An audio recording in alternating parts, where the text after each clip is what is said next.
আসসালামু আলাইকুম রহমতুল্লাহ।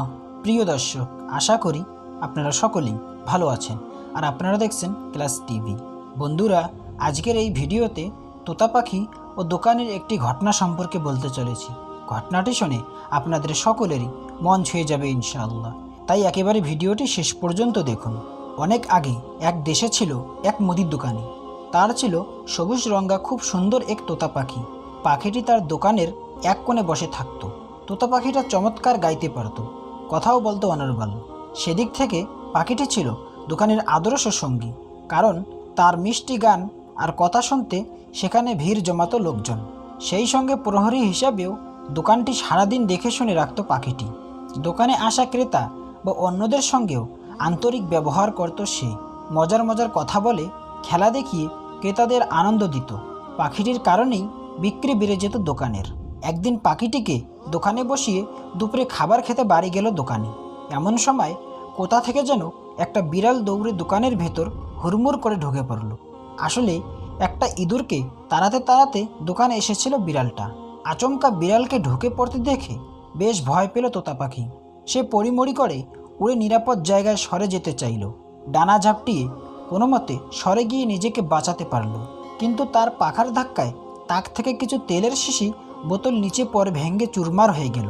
সেই তেলে ভেসে গেল দোকানের মেঝে। কিছুক্ষণ পরেই মুদি দোকানে ফিরে এলো দোকানি।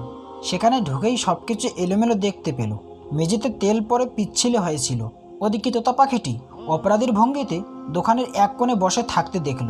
মুহূর্তেই রাগে ফেটে পড়ল দোকানি। হাতের কাছে একটা লাঠি পেয়ে তাই দিয়ে পাখিটির মাথায় জোরে আঘাত করে বসল। বেচারা পাখিটি এতে খুব কষ্ট পেল, কিন্তু মুখে কোনো প্রতিবাদ করতে পারল না। সে কষ্ট সহ্য করতে না পেরে রাগে দুঃখে সে মাথার সব পালক পায়ের নখ দিয়ে ছিঁড়ে ছিঁড়ে ফেলল। এই ঘটনার পর কথা বলা ও গান গাওয়া একেবারেই বাদ দিল পাখিটি। অনেক চেষ্টা করেও তাকে কথা বলাতে বা গান গাওয়ানো গেল না। দোকানে ধীরে ধীরে তার ভুল বুঝতে পারল। পাখিটিকে মারা যে খুব অন্যায় হয়েছে তা হারে হারে টের পেল দোকানি, কারণ সে শুধু আমোদে এক সঙ্গীকেই হারায়নি, সেই সঙ্গে তার ব্যবসাতেও ধস নামতে লাগলো। একদিন দোকানি কাঁদতে কাঁদতে বলতে লাগলো, যদি নিজের হাতটা ভেঙে ফেলতে পারতাম। এই হাত দিয়ে আমি কিনা আমার পাখিটিকে মেরেছি। এমন দানবের মতো আচরণ কিভাবে করতে পারলাম আমি।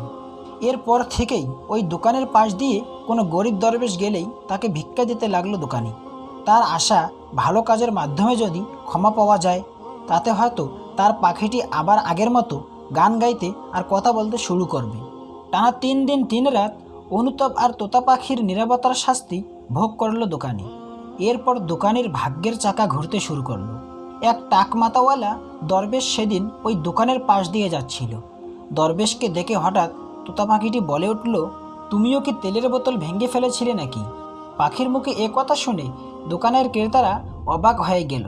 তারা পাখিটির দিকে তাকিয়ে হাসতে লাগলো, কারণ তোতা পাখিটি মনে করেছিল টাকমাতাওয়ালা দরবেশও বোধহয় তার মতো শাস্তি ভোগ করেছে।